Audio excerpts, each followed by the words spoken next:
తుంగ్ తుంగ్ చాలా సరదాగా తన కోరలను చెరువు దగ్గర మేపుతున్నాడు. అప్పుడే అతనికి అకస్మాత్తుగా గట్టిగా మూత్రం వచ్చింది. అతను తేలిక పడటానికి చెరువు వైపు వెళ్లాడు. అటువైపు కోళ్లు హాయిగా గింజలు ఏరుకుంటున్నాయి. అకస్మాత్తుగా పొదల నుండి ఒక విషపూరితమైన పాము బయటికి వచ్చింది. అది ఒక కోడిని పట్టుకుని పారిపోయింది. తుంగ్ తుంగ్ తిరిగి వచ్చినప్పుడు ఒక కోడి కనిపించడం లేదని గమనించింది.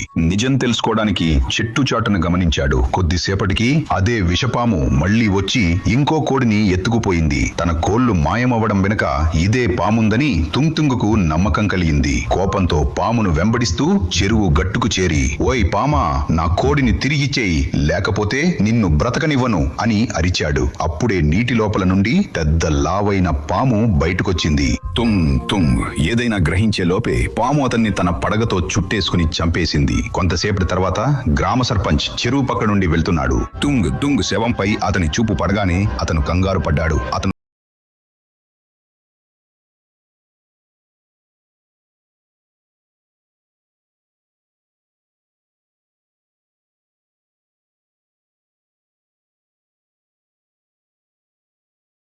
పరుగెత్తుకుంటూ గ్రామానికి చేరుకున్నాడు మరియు రాయ్ స్టార్ కి ఏడుస్తూ చెప్పాడు, చెరువు దగ్గర తుంగు చనిపోయి ఉంది. రాయ్ స్టార్ కోపంగా అన్నాడు, ఇది ఆ విషపూరిత పాము పనే. అతను వెంటనే చెరువు దగ్గరికి చేరుకున్నాడు.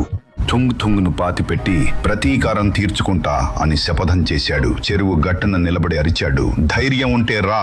నీటి నుండి పెద్ద పాము వచ్చింది.